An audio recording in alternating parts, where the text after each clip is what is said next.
দেবী প্রতিমা তৈরির কাজ এখন প্রায় শেষের পথে, তাই শিল্পীরা ব্যস্ত সময় পার করছেন শেষ মুহূর্তে সাজসজ্জার কাজে।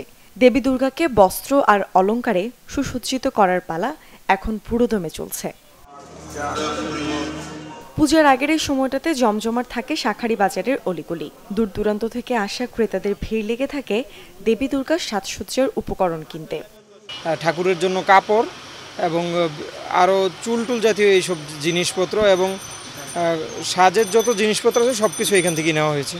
মার শাড়ি কিনছি, লক্ষ্মী সরস্বতী শাড়ি কিনছি, কার্তিক গণেশের কাপড় কিনছি, অলঙ্কারপত্র কিনছি, মালা কিনছি। এইবারের প্রতিমার শাড়ির ধরনে এসেছে বৈচিত্র্য। জর্জেট, কাতান এবং বেনারসির পাশাপাশি এবার ব্যাপক চাহিদা দেখা যাচ্ছে মখমল কাপড়ের শাড়ির প্রতি। এই বছর আমাদের কাস্টমাররা প্রচুর পরিমাণে ভেলভেট কাপড় আছে, যেটারে মখমল বলে মানুষ, ওই কাপড়গুলো প্রচুর পরিমাণে নিতেছে এই বছর। এটার চাহিদা আমরা ধারণা করি নাই যে পরিমাণ চাহিদা মানুষ এবার দেখাইতেছে এই মখমলের। এই সময়তে মায়ের হলো অস্ত্র, মায়ের গয়না, কাপড়, তারপরে আরও অন্যান্য চুল অন্যান্য সামগ্রী এসব বিক্রি হচ্ছে। প্রতি বছরই চেঞ্জ হয়, ডিজাইন চেঞ্জ হয়। এই বছরের ডিজাইনটা ভালো, প্রত্যেকটা কাস্টমারই প্রায় এই পছন্দ করে নিয়ে যাচ্ছে। আর দেবীর মুকুটে প্রাধান্য পাচ্ছে সাদা রং, মুক্তো ও কড়ির কাজ।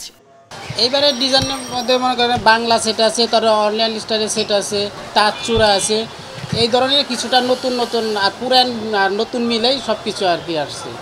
শুধু ধর্মীয় আচার নয়, দুর্গোৎসবের প্রস্তুতির মুহূর্ত থেকেই এক ভিন্ন আবহ তৈরি হয় শিল্প, সংস্কৃতি আর আচারের সহাবস্থানে।